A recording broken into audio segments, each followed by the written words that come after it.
Hello everybody, welcome back to my channel, and all those who have come here for the first time, welcome. I'm Hema Kulkarni. I'm a counselor, I'm a motivational speaker, and I'm also a consultant to a crowdfunding corporation. Today I thought I will make a different kind of video, a question answer video. Now that we are on the parenting topic, there were a couple of questions which were asked. So I thought I'll take three questions today which are related to the parenting topic. The first email I received was from Pinky Shah from Gandhinagar, Gujarat. Her question is that she has a 4-year-old son and a 2.5-year-old younger daughter. In the email, she says that he was a normal child. In her words, she says he was a normal child, and now he is becoming very quiet, reserved. He looks into the space, sits alone, and doesn't interact with anybody. And her question is my child autistic? And I'm very worried. Please help me. Okay. The first thing, Mrs. Shah, is that let's not label the child. Okay? Because as you say that he was a normal child, that means he was interacting with people, he was happy, he was playful, all those things. And now past 6 months to 1 year is what you're saying, that your child is become withdrawn, he appears aloof, he doesn't talk to anybody, he looks into this space. So first thing is, let's not label him till we actually test him out if he is autistic or not. And for that, you'll need to see a clinical psychologist who will be qualified to do these testings. Okay, and till those tests, I urge you not to read too much material on autism, or keep talking to people and saying, is my child autistic? Let's not do that till you get him tested. But most importantly, this is what I will tell you as a counselor. It's quite possible that a normal child has, you say he's a normal child, he was a normal child until about a year or 6 months back. Now it's quite possible that with the baby, a new baby coming into the house, I'm not saying you all have not paid attention to this child, Rahul, as I think that's his name. I am not saying you haven't paid attention to the child, neither am I making any judgment here. All I'm saying is it's quite possible that with a new baby coming into the house, this child, Rahul, may be feeling a bit unloved, or he may be feeling a bit ignored. Okay, so let's not, as I said, jump to any conclusions. You can get in touch with me. Yes, we can do the counseling part. But as far as Rahul is concerned, please see a clinical psychologist, and then itself we will know whether he's really autistic or is just a phase that he is going through. Okay. Now the second question.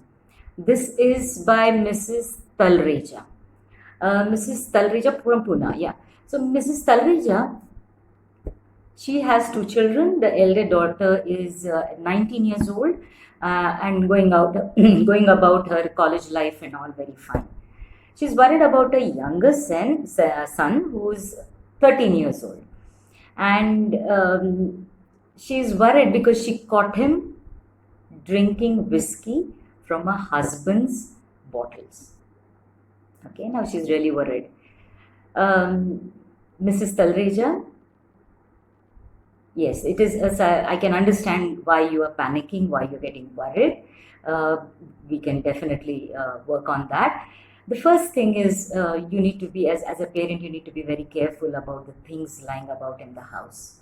If they are not for the children, then they should not be easily available for them. Whether it is cigarettes, whether it is any drinks that you take, or anything else that they should not be reading or they should not be taking, should be kept away, should be kept locked away. Okay, that's the first thing. And yes, this is one of the things that I will be taking up in the video that I will do for parents of adults and children, or parents whose children are entering teens or are in teens. times, okay, because that's a whole new ball game out there altogether. So I will be taking that up, but yes, for your counseling session, please get in touch with me. We'll book a time slot for you, and then we can take that forward. The third question I have is from Mrs. Patricia. She hasn't given her surname. She's from Patna, Bihar. Now her question is that she has twins, okay, and they are just 11 months old. Yes, 11 months old, and they are like, she's having her hands full with imagine two twins there. So she's not worried about that, but she's worried about one of those twins not really having healthy milestones, let's call them. So that child is a little bit underweight, that child is a little bit slow in her movements, and a bit cranky, okay, a weak child also. She's asked for help. Now, Mrs. Patricia, I'm a counselor, I'm not a pediatrician. So I would request you to first see a pediatrician, the one whom you must be taking your daughters to. So please go to the pediatrician first and figure out what could be the problem in case there is a problem. Some children are just a bit cranky. So is it just is it normal, or is it something that will pass, or is it something that the doctor needs to look into? So I would advise you to first see a pediatrician, okay? And if need be, then the pediatrician will guide you to a nutritionist or a dietitian, whatever is needed for the child. All right. So you don't need to panic right now. Go and see the pediatrician. And as far as coping with the stress is concerned, definitely I can help you in that. And you can get in touch with me for a counseling session. All right. So for all of us now, these were the 3 questions which were related to parenting. So I took them in this video of mine. The other part of this video which I'm going to talk about now is about an article that a friend of mine shared with me. Now this is an article in Deccan Hearld. I'll be writing the details of that particular day's Deccan Hearld paper in the description box below. Now the article talks about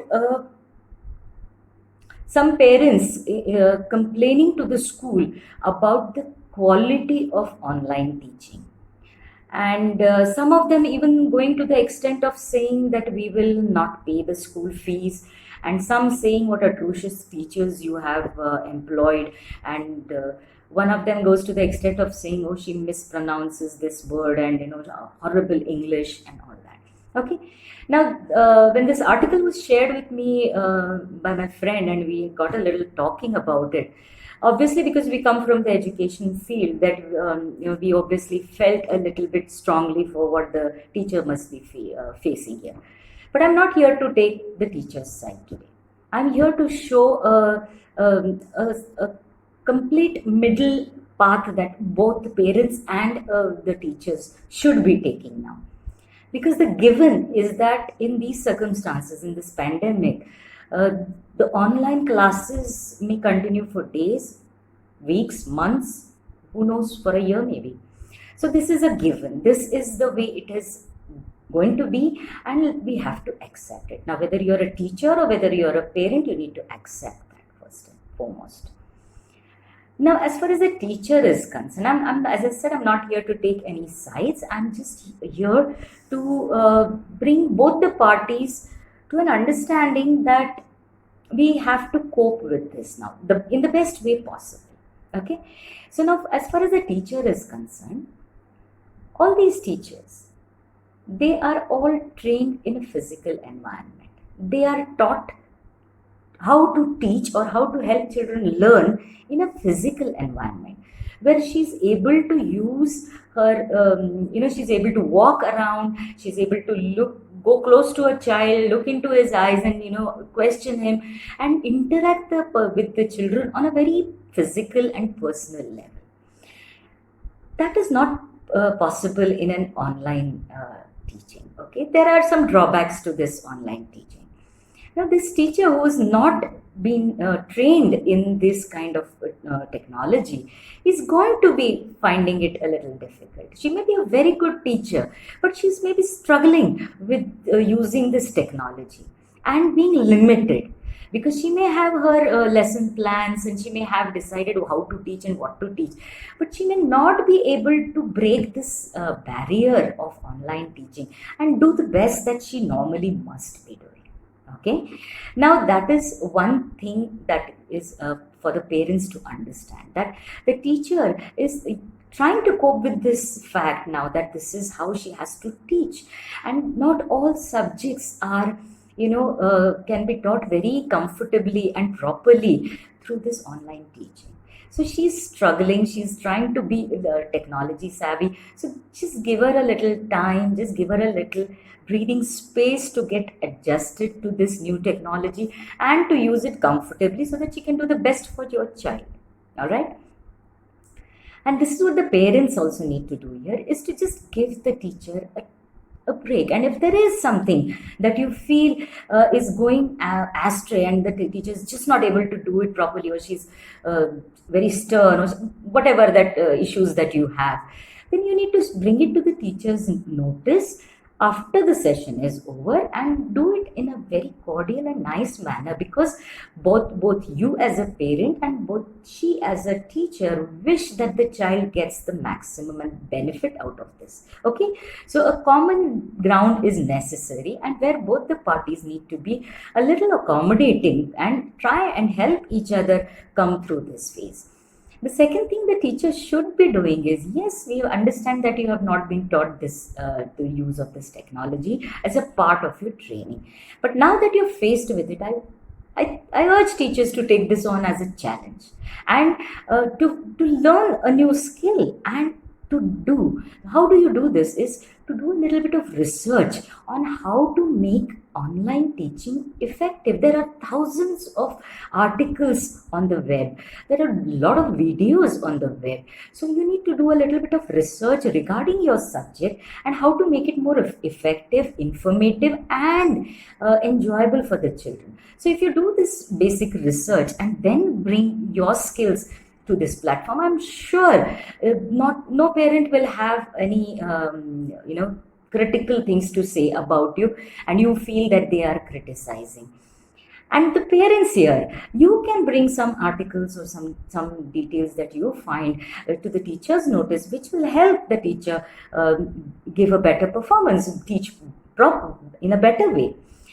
And as a parent, I urge you not to be so critical, because please understand that I have noticed a lot of parents actually sitting with the child for every online class.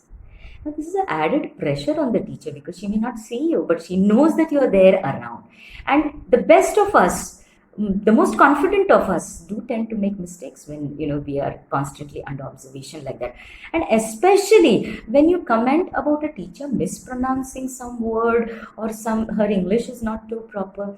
She may be there are teachers which cannot come under this structured format, and then you have this structured picture that we have of a teacher. The most unconventional teachers are one of the best teachers. And here I must mention to you, as all the parents here, that one of the only teacher who has made an impression on me in my school life is my Archie Fernandez sir. All the VBItes will agree with me that he was the most unconventional teacher, a teacher who was a terror. Let me tell you, was a terror. And if he was in today's times and with parents like what we see around now, he would have been rusticated on the day one. Okay, but he is a person, he's passed away now, may his soul rest in peace. He was a teacher who has shaped VBItes. And each VBI will agree with me, those who have studied, with him. And all my VBI friends, I urge you to write a comment about Archie Fernandez sir, whom we fondly called, or scaredly called him Fundya, behind his back, of course.